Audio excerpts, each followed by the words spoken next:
Bonjour à tous. Donc comme Théodora le disait, maintenant on va faire un petit zoom sur les sujets impact social et on va se poser la question de la maturité de l'écosystème de la social tech. Donc peut-être pour me présenter d'abord Victoire Millerand. Moi je suis investisseur VC chez BPI France, donc dans le fonds Digital Venture où on investit dans des entreprises tech du seed à la série B. Et donc évidemment on a une sensibilité particulière à la BPI sur les sujets d'impact, notamment les sujets d'impact social. On a par exemple investi chez Open Classroom en 2016, donc qui cherche à rendre l'éducation accessible à tous, chez Garant.me, donc une solution garantie de loyer impayé en 2018. Et donc comme Grégoire disait tout à l'heure, c'est vrai que quand on parle d'impact, il y a la dimension environnementale auquel on pense tout de suite, et en fait la dimension sociale est aussi hyper importante pour relever les défis auxquels on est tous confrontés aujourd'hui. Et donc l'idée de cette table ronde, c'était de mettre ces sujets de social tech, donc d'impact social, un peu plus en avant. Et donc avec moi aujourd'hui, donc trois intervenantes. Donc Alicia Combaz, donc cofondatrice et directrice générale de Make.org, Astrid Faukens, partner chez Impact Partners, et Alice Sorel, donc chargée de mission innovation sociale chez Massif.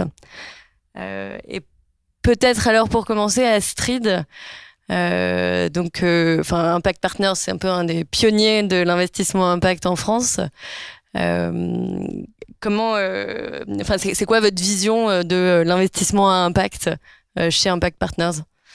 Alors nous, on a fait un choix dès le début parce qu'en fait, Impact Partners est né en 2007 avec cette conviction que l'entrepreneuriat pouvait vraiment contribuer à faire une société plus juste et plus durable.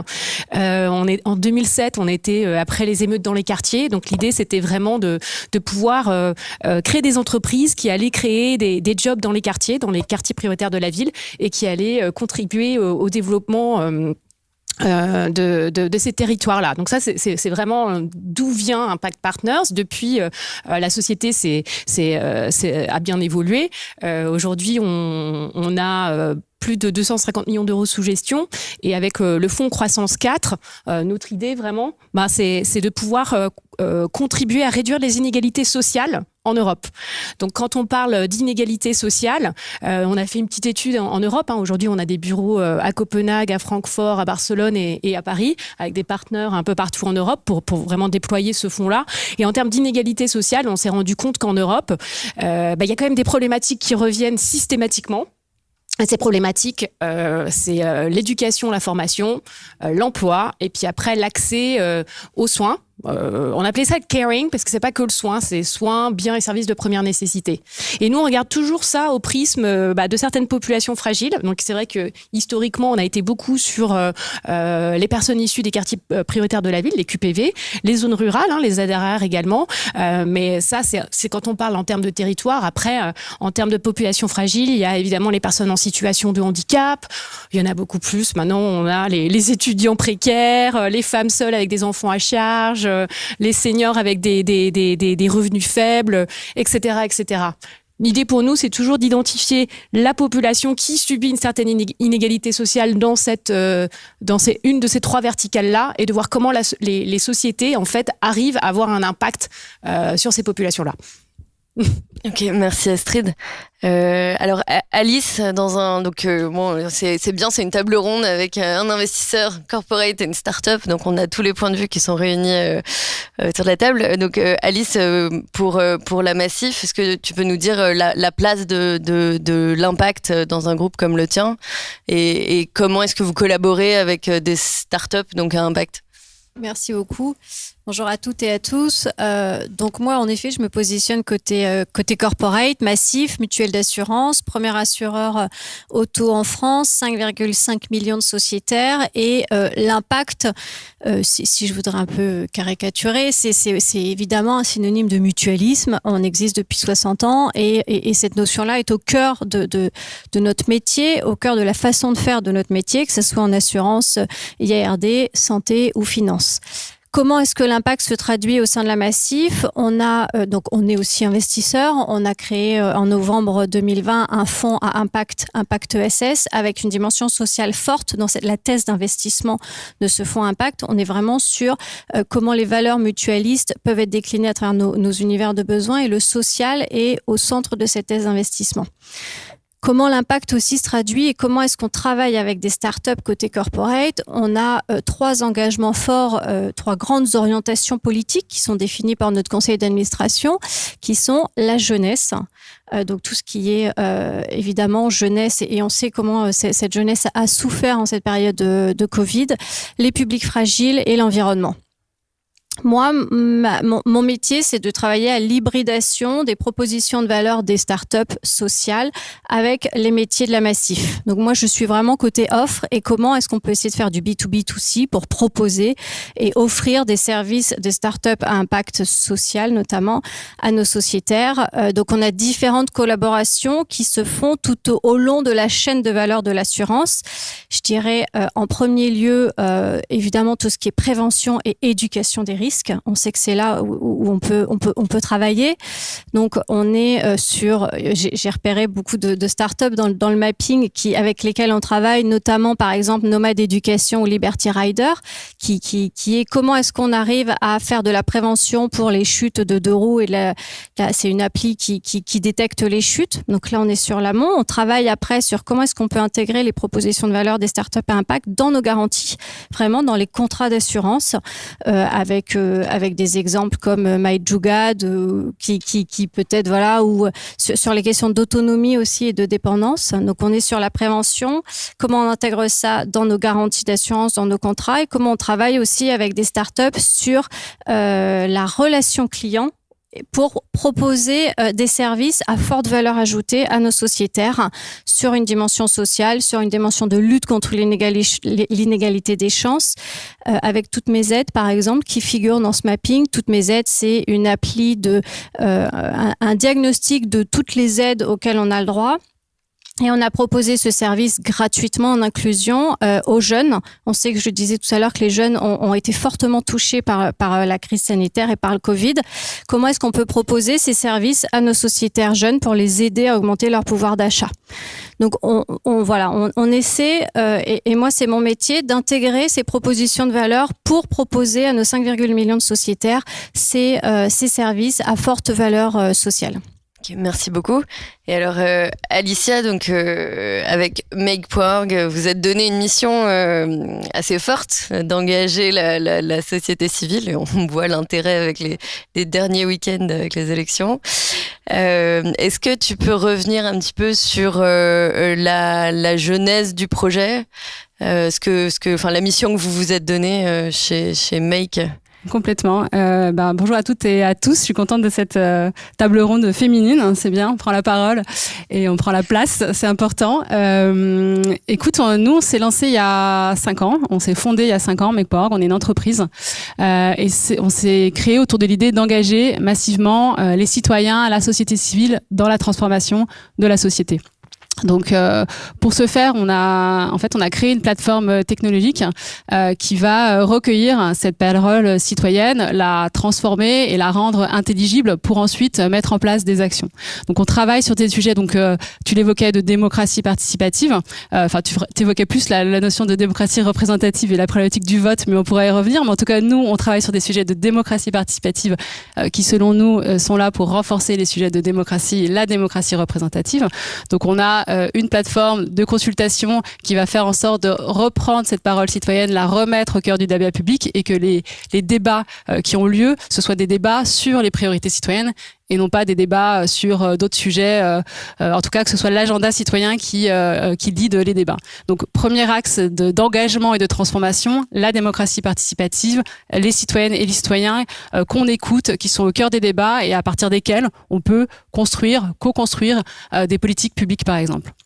Il y a un autre axe d'action, c'est l'axe direct de transformation de la société, où là, on va, pareil, utiliser la même plateforme de récupération de la parole citoyenne sur des sujets d'intérêt général. La lutte contre les violences faites aux femmes, lutter contre les violences faites aux enfants, agir pour l'environnement. Et donc là, on refait une consultation, toujours une consultation citoyenne, toujours cette parole citoyenne au cœur du débat, et on crée des coalitions autour de ces citoyens, des coalitions de médias, d'institutions, d'associations, et on va prendre cette parole citoyenne, on va la regarder, la comprendre, et on va mettre en place des actions directes. Et dans ce cadre-là, nous, on a un fonds de dotation qui s'appelle Make Power Foundation qui va mettre en œuvre des actions. Donc, on fait toute la boucle de l'écoute, de la mobilisation jusqu'à la mise en œuvre. Ok, merci beaucoup Alicia. Puisqu'aujourd'hui on se pose la question de la maturité de l'écosystème, c'est intéressant de regarder un peu dans le rétroviseur. Peut-être à Astrid, comment est-ce que tu vois l'évolution de finalement la qualité du deal flow ou de la maturité du deal flow sur ces dernières années en France, peut-être par rapport aux autres pays, et quelles sont les grandes tendances que tu as repérées ces dernières années? Est-ce qu'il y a des faits marquants qui t'ont Alors, si je regarde en France, en fait, c'est peut-être plus la typologie des entreprises qui ont évolué. C'est vrai que dans nos premières participations, on avait des entreprises comme, par exemple, Recycle Matelas Europe, qui est une entreprise qui emploie des personnes qui sont en réinsertion, une quarantaine de personnes qui sont en réinsertion. On avait des entreprises adaptées, où on avait, par exemple, des entreprises. Je pense par exemple à Ives, qui est une entreprise qui permet l'accessibilité des services clients aux personnes malentendantes. Donc, c'est des systèmes qui permettent de communiquer avec les personnes malentendantes. On était vraiment plutôt sur des PME assez classiques. On en voit toujours. Mais ce qu'on peut voir depuis ces dernières années, c'est qu'il y a plus de sociétés numériques. Donc, typiquement, si je regarde les derniers investissements qu'on a faits, sur les 6 derniers investissements, il y en a 5 qui sont des entreprises digitales. Donc, on voit vraiment une évolution dans la typologie des entreprises en France. Après, si on a ouvert nos bureaux donc en Espagne, en Allemagne et à Copenhague, et là c'est vrai qu'on peut voir quand même que finalement le marché français est plus mature en termes d'impact social. On voit beaucoup de sujets plutôt écologiques en Europe du Nord et des entreprises très jeunes, qui sont. Nous, on fait du capital développement. On n'est pas VC, on fait du capital développement. Donc, on a tendance à voir des entreprises qui sont déjà plus matures. Et c'est vrai que dans ces pays-là, le pipe il faut aller les chercher. Voilà. Et alors une question qu'on nous remonte. Donc il y a ce sujet. Enfin, l'environnement est plus représenté que le social chez les startups à impact. Donc il y a une question de géographie. Et est-ce que, sur la maturité de ce deal flow là, est-ce que, à quoi c'est dû selon toi? Alors, je pense que les problématiques, tout à l'heure, je vous disais qu'il y avait 3 grandes verticales. C'est vrai que sur l'éducation et l'emploi, typiquement, au Danemark ou dans les pays nordiques, ils ont moins de problématiques là-dessus. Mais il y en a quand même, Mais il y en a moins, et c'est vrai que du coup on voit plutôt nous on a donc une 3e verticale qui est l'accès aux soins. Alors j'ai entendu ce que disait Estelle tout à l'heure sur la catégorisation. Nous, comme on est vraiment sur les inégalités sociales, on va regarder vraiment dans l'accès aux soins et aux biens et services de première nécessité les sociétés qui vont justement combattre ces inégalités dans l'accès aux soins, par exemple. Là le pipe est beaucoup plus large. Donc je pense que socialement, on a vu qu'il y avait des grandes problématiques européennes, mais le chômage est plus important en France, en Espagne que au Danemark. Mais voilà, il y a quand même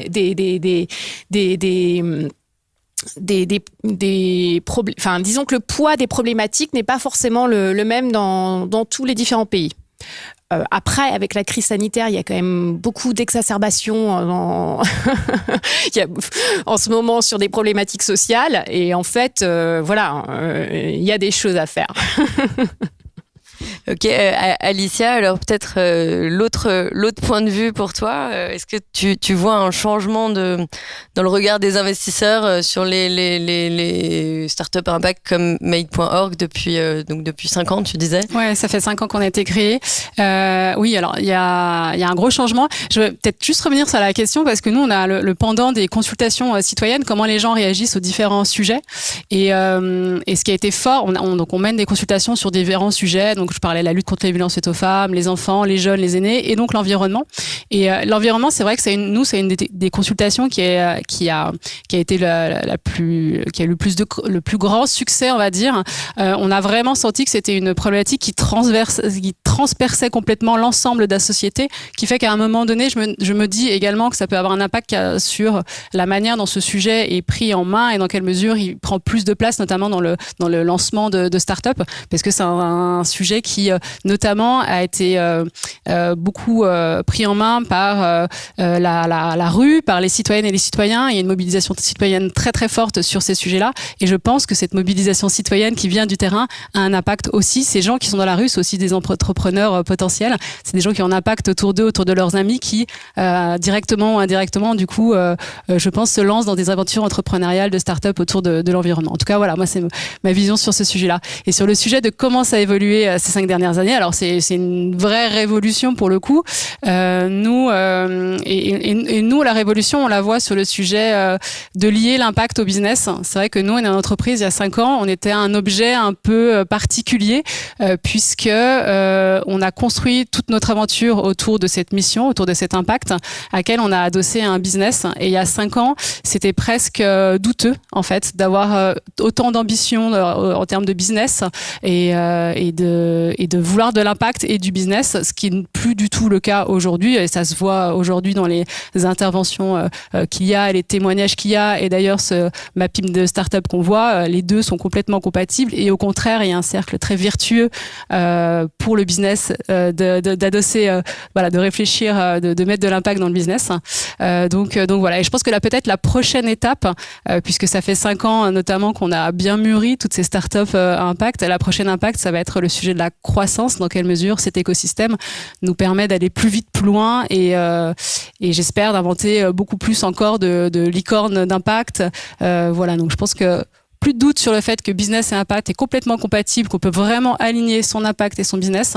Et la prochaine challenge qu'on a à relever tous ensemble, c'est celui de la croissance forte qui va permettre d'être à la hauteur des enjeux de nos sociétés, de l'environnement. Je pense qu'on a un rôle à jouer.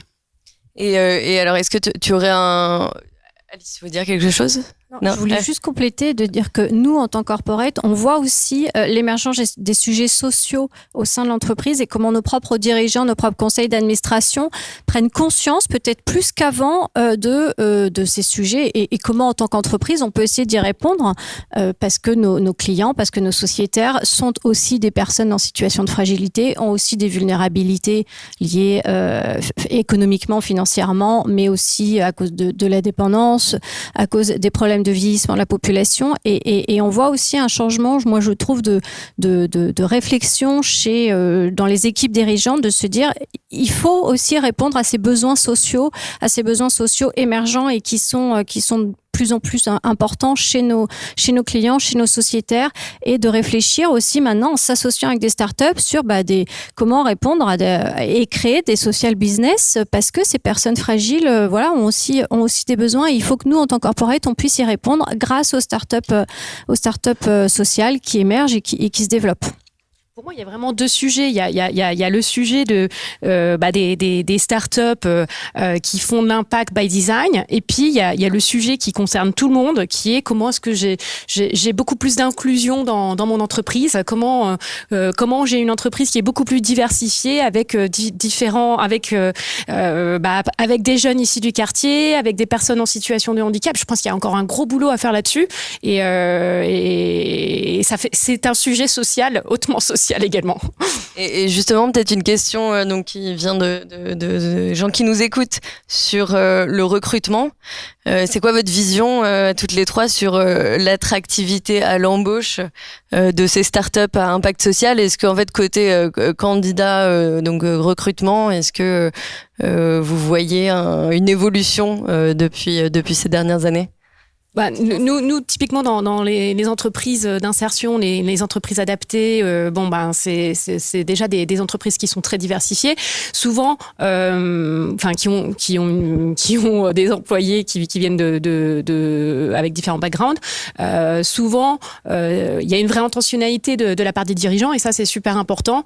Aujourd'hui, je pense qu'il n'y a pas encore assez je pense qu'on peut faire encore plus en termes d'écosystème. C'est-à-dire que nous, en fait, chez Impact Partners, on anime en fait des écosystèmes. On va mettre en relation les entreprises à impact avec les PME et les grandes entreprises via la tournée des achats. Donc, on va mettre en relation des entreprises adaptées, la GESAT, etc. avec des grandes entreprises et des PME. On fait aussi ce qu'on appelle de l'apprentissage dating, où on va mettre en relation, pareil, des jeunes des quartiers avec des grandes entreprises et des PME, mais ça on le fait. Ça, je pense qu'on pourrait faire beaucoup plus et que beaucoup plus, notamment de start-up, pourraient participer à ce type d'événement ou qu'on en fasse aussi dédié pour le monde du numérique sur des métiers plus du numérique. Mais voilà, je pense qu'il y a un vrai travail à faire sur cet écosystème et à mon avis, on en est qu'au tout début. Non, c'est vrai que je suis complètement d'accord avec toi sur le sujet de la diversité dans les entreprises. On en est encore très loin, et le fait de s'organiser pour vraiment ouvrir les recrutements à tout type de population qui représente du coup la société française, on en est encore loin. Et sur le sujet de l'attractivité, parce que c'était aussi une des questions sur notamment, est-ce que le sujet est-ce qu'on est attractif nous en tant que start-up à impact, bien évidemment qu'on l'est. On l'était déjà il y a 5 ans. On l'est peut-être encore plus aujourd'hui parce qu'on a grandi. Voilà, je pense que ça rejoint ce que je disais jusque-là, juste avant, c'est-à-dire qu'à un moment donné, aujourd'hui, on recherche du sens aussi dans le job que l'on a. On recherche d'avoir de l'impact. Ça rejoint ce que tu disais, Alice, sur même en interne. On a les dirigeants qui veulent de l'impact. On a les collaborateurs qui veulent de l'impact. Alors nous, on l'est par design. Donc du coup, on est d'autant plus attractif. Mais je crois que même les entreprises qui ne le sont pas par design, elles ont une certaine pression, je trouve, très positive de leurs collaborateurs, collaboratrices, clients, pour aller vers une vision d'impact co-construite. Donc il y a une prise de conscience aussi côté candidat, chez vous, ou peut-être dans le discours côté Massif. Est-ce que vous voyez que c'est quelque chose qui ressort? Nous, oui, clairement. Mais après, moi, je vais me positionner en tant que grand groupe. On est 11 000 collaborateurs, donc je vais pas avoir le même discours qu'une start-up. Nous, en tant qu'assureurs mutualistes, on voit qu'il y a une réelle appétence des candidats de plus en plus pour se dire je veux travailler dans une entreprise qui a des valeurs de solidarité, d'entraide, d'accessibilité aussi des services à différents publics, d'inclusion. Donc, clairement, on sait que des candidats viennent chez nous pour ces valeurs-là, pour se dire on va faire aussi, on est un assureur, on propose des services d'assurance, mais un assureur mutualiste, donc on fait de l'assurance autrement. On n'a pas d'actionnaire, on a une gouvernance spécifique, donc c'est des valeurs qui sont, nous, pour nos candidats, importants. Et ce que je rejoignais aussi, je te rejoins aussi pour dire, nous, en tant qu'entreprise, quand on travaille avec des fournisseurs, c'est aussi important de voir dans les grilles, quand on voit les directions des achats, etc., de voir ces questions par exemple, de personnes en situation de handicap, que comment est-ce que les entreprises ou les startups avec qui on travaille travaillent sur ces sujets-là. Donc moi, je suis évidemment d'accord avec tout ce qui a été dit à cette table. Et l'impact, oui, c'est attractif. On voit bien dans les différentes études aujourd'hui, les jeunes recherchent du sens. Je pense qu'il y a 20 ans, quand on recrutait des jeunes, c'était différent. Aujourd'hui, les jeunes recherchent du sens, et pas que les jeunes d'ailleurs. Moi, je suis pas jeune, mais je recherche du sens. Et on le voit dans toutes les études, que ce soit d'un point de vue employé, que ce soit les marques s'adaptent également par rapport à leurs clients pour pour pouvoir travailler, en tout cas se repositionner, avoir du sens. Je pense que c'est le sens de l'histoire. Et une question peut-être Astrid aussi. Je vois qu'il y a des questions sur la mesure, l'évaluation, et la question c'est est-ce qu'il y a un modèle objectif pour mesurer, pour évaluer la nature sociale en fait d'une start-up. Comment est-ce que vous faites ça chez Impact Partners? Est-ce que vous... Alors nous, on est très pragmatique, c'est-à-dire que on va définir 1 voire 2 KPI maximum par entreprise. Il faut que ce soit un impact qui soit by design, et puis il faut que cet impact réponde nous à notre problématique et comment réduire les inégalités sociales en Europe. Donc typiquement, si on parle de l'éducation, ça pourrait être le nombre de personnes, par exemple issues des quartiers prioritaires de la ville, qui ont été formées grâce à cette entreprise. Si on parle d'emploi, ça pourrait être par exemple le nombre de personnes en situation de handicap qui ont été employées par cette entreprise. On va être hyper pragmatique, on va toujours se baser sur l'historique, parce que on n'investit que dans des entreprises qui ont déjà de l'impact, parce que quand c'est pas le cas, on sait d'expérience que ça peut arriver que l'entreprise ne va jamais faire d'impact parce qu'il y aura peut-être d'autres priorités. Donc on se base sur un historique, et puis après, comme c'est by design, avec la croissance de l'entreprise, on peut travailler sur un forecast sur les 5 prochaines années, donc c'est 1 ou 2 KPI qui auront été déterminés pour l'entreprise. Ok, merci beaucoup. Est-ce que Astrid, tu aurais un conseil pour les entrepreneurs qui se lancent sur un projet à impact pour mieux communiquer sur le sujet avec des investisseurs? Ça rejoint un petit peu le point que je disais juste avant. Je pense qu'il faut choisir ses batailles. Quand on fait de l'impact, il faut choisir quel est cet impact-là et vraiment se concentrer dessus. On parle aussi beaucoup de RSE. Je pense que la RSE, c'est devenu un peu un must-have, et c'est important d'être exemplaire. Mais s'il faut choisir ses batailles sur l'impact, il faut en choisir 1 ou 2. Enfin, il en faut en choisir 1 avec peut-être 1 ou 2 métriques, mais c'est important de se focaliser sur une chose pour pas se disperser. Moi, pour compléter, je dirais juste la professionnalisation des startups sociales. Nous, on voit une différence entre des startups à impact environnemental qui sont quand même assez bien staffées, où il y a en effet qui sont accompagnés depuis plus longtemps, et le fait que BPI, France Digital fasse ce mapping, travaille sur un accompagnement des startups sociales. Nous, en tant que corporate, en tant que massif, c'est hyper important, parce que souvent, on a des startups à impact qui viennent nous voir, qui ont en effet une très belle idée, mais qui sont pas professionnels et qui n'ont pas passé à l'échelle, et donc nous on peut pas les intégrer dans notre industrialisation de masse, parce que quand on propose un service à 5,5 millions de sociétaires, il faut que derrière ça suive. Donc il y a quand même moi je dirais c'est important pour les startups sociales de se faire accompagner pour changer à l'échelle et pour être pour pouvoir en effet être intégré à des grands groupes. Oui, je réagis avec plaisir. Ouais. Plus peut-être sur une version peut-être une questionnement qui serait si j'ai envie de me lancer dans l'impact. La question que j'allais te poser. Ok. Moi, si vous avez envie de vous lancer dans l'impact, j'ai envie de dire bravo déjà. Moi, je pense que c'est une bonne chose. D'ailleurs, je ne vois plus dans quelle mesure on peut lancer une entreprise aujourd'hui sans en tout cas se poser la question de quel impact va avoir mon entreprise. Après, vous pouvez choisir effectivement, comme tu disais Astrid, d'avoir un impact by design, ou en tout cas, ou à côté avoir une entreprise sur laquelle vous réfléchissez aux externalités positives et négatives que va avoir cette entreprise. En tout cas, si vous choisissez une voie qui est la voie d'une entreprise à impact, moi je dirais donc dès le départ, investissez beaucoup de votre temps sur cet alignement business et impact. Nous, c'est ce qu'on a fait chez Make.org. On avait cette envie d'impact à laquelle on a adossé un business. Et on a énormément travaillé, et on travaille aujourd'hui tous les jours à l'alignement entre l'impact et le business, parce qu'à un moment donné, on peut se perdre en route, on peut basculer du côté obscur, on va dire. Et donc du coup, voilà, nous on a organisé notamment notre gouvernance avec un conseil éthique qui est une instance indépendante qui est composée de 2 participants sur la plateforme et de 3 personnalités choisies qui vont tous les 2 mois regarder toutes les actions qu'on fait chez Make.org, qui vont regarder avec qui on travaille, comment on travaille, et qui vont valider si on reste bien aligné avec notre mission et notre projet d'impact. On a également nos fonds qui ont ce rôle-là et qui vont nous suivre dans cet alignement business impact. Et on a également en fait nos collaborateurs, quand ils viennent chez nous, ils viennent parce qu'ils voulaient trouver du sens, c'est parce qu'ils croient en la mission qu'on a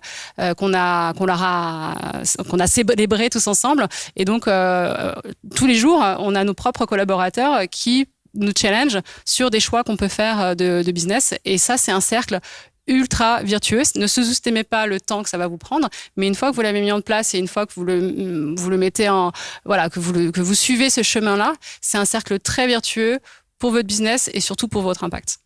Okay, merci Alicia. Une autre question donc du public. Fournissant un emploi, une formation, une carrière, les entreprises ne sont-elles pas toutes plus ou moins des entreprises à impact social? Qu'est-ce que vous en pensez? Pas d'inspiration sur la question. En fait, ce qu'on recherche avec l'impact social, c'est d'aller plus loin en fait, et c'est d'aller justement offrir, permettre à ceux qui subissent des inégalités en tout cas chez nous, c'est notre vision, de ne plus en avoir. Donc dans une société, il va y avoir toujours je ne suis pas sûre que c'est basé sur le constat existant. Donc l'impact social, c'est d'aller faire plus.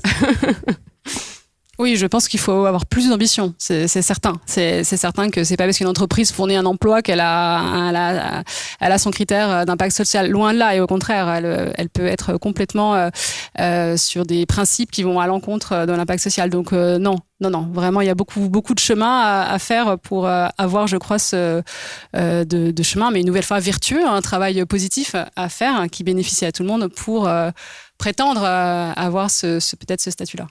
Et alors, Alice, comment est-ce qu'on fait pour aller encore plus loin, pour structurer un peu plus ce tissu, pour que finalement l'écosystème se développe encore plus?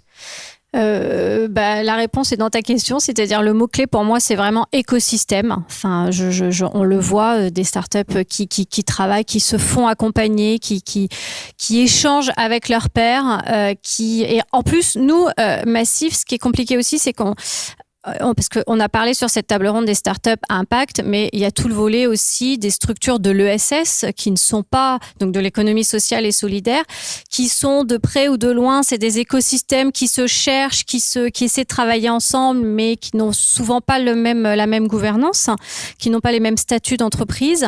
Et ce qui est pour moi la clé, c'est que cet écosystème, qui est plus de scission entre des structures de l'ESS et des startups à impact, cet écosystème travaille ensemble, se fasse accompagner, puis une fois qu'elles sont bien accompagnées, évidemment, aller voir les financeurs et se fassent financer pour un changement d'échelle. Mais pour moi, le mot-clé, c'est vraiment écosystème, clairement. Complètement d'accord. Et puis, c'est pas seulement au sein même des startups, c'est-à-dire ça peut être des startups, des PME, des grandes entreprises, des associations, des associations,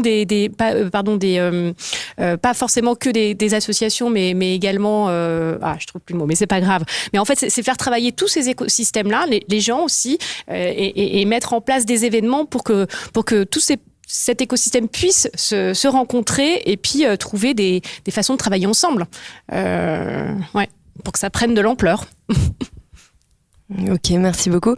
Peut-être pour synthétiser un peu tout ce qu'on s'est dit, si on devait reprendre le titre de cette table ronde, donc Social Tech, a-t-on posé la première brique? Comment est-ce que, donc en synthèse, chacune de vous, vous répondriez à cette question? Alors, je me lance. Je dirais qu'on a posé une belle première brique. Je pense parce que on peut être fier, je pense, de cet écosystème français qui est peuplé de startups, d'entrepreneurs, de fonds, de la société civile dans son ensemble. Donc, oui, je pense qu'on a posé une belle première brique. Que le chemin, il est encore long, par contre. Je crois qu'il faut je reviens sur le mot écosystème, sur lequel je suis très alignée. Je pense qu'on a un très bel écosystème. Il faut qu'on avance groupé et que c'est cet écosystème, ils nous permettent, j'espère, de encore démultiplier notamment des licornes à impact, parce que je pense que c'est un vrai enjeu d'avoir des entreprises ou des entités puissantes sur le sujet de l'impact, hein, parce que les enjeux sociétaux et environnementaux auxquels on s'affronte sont tellement importants qu'il faut qu'on s'y mette tous. Donc voilà, une belle première brique, un écosystème qui a beaucoup de valeur et qui va nous permettre d'aller plus loin. Et je pense qu'il ne faut pas qu'on ait peur de la croissance, qu'on n'ait pas peur de parler de croissance aujourd'hui. C'est pas un mauvais mot de parler de croissance et d'impact. Bien évidemment, on va travailler ensemble à ce qu'on met derrière ces termes de croissance, mais si c'est de la croissance au service de l'impact, je pense qu'on va avoir tous à y gagner. Ok, merci. Eh ben je vais pas non plus répéter tout ce que tu as dit. Je suis d'accord sur la première brique qui est là en France et dont on peut être fier. Après, je pense qu'il y a encore beaucoup de choses à faire sur cet écosystème-là. Aujourd'hui, dans le numérique, c'est encore très masculin, très blanc. Donc, on a encore pas mal de taf, je pense, pour dans le social. Voilà. Moi, je suis d'accord. Je compléterai juste en encourageant les entreprises et les corporates à tester, à expérimenter les solutions proposées par ces startups sociales, à pas hésiter, même si derrière, des fois, le modèle économique est encore en construction. Tester, expérimenter leurs services auprès des clients, c'est aussi évidemment ouvrir le marché pour ces startups sociales et c'est la clé. Donc, j'encourage moi les corporates, les entreprises à s'associer avec ces startups sociales pour proposer, pour tester, expérimenter, innover sur des territoires, parce que la dimension aussi territoire est très importante dans ce secteur-là. Et je renouvelle encore, enfin moi je suis persuadée que la première brique aussi est posée, et bravo à la BPI et à France Digital pour ce travail, ce mapping qui a été fait et qui va continuer si j'ai bien compris. Merci. Eh ben, merci beaucoup. Merci à toutes les trois pour cet échange. Pour la conclusion, je passe la parole à Jonathan, donc, qui va clôturer cette session sur l'impact.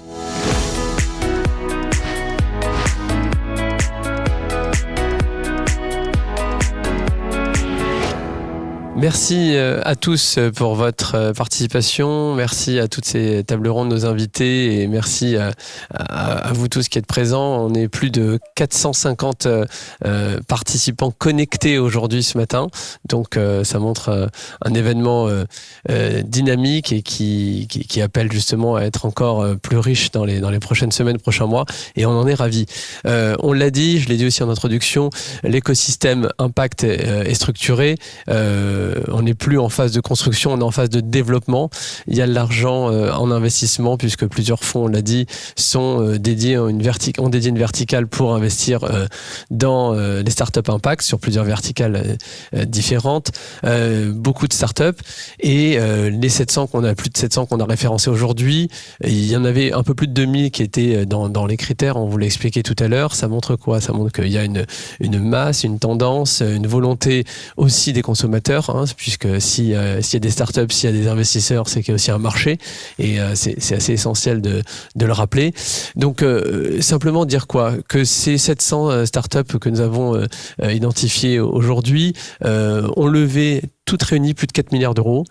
C'est presque 18 000 emplois. Hein, c'est 18 000 people actifs dans ces startups.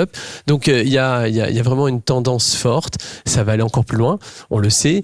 On l'a rappelé, et je redis encore que c'est un premier mapping qui peut et qui va être amené à justement voir l'évolution des différents critères, revoir les différentes startups qui peuvent être intégrées au fil de l'eau.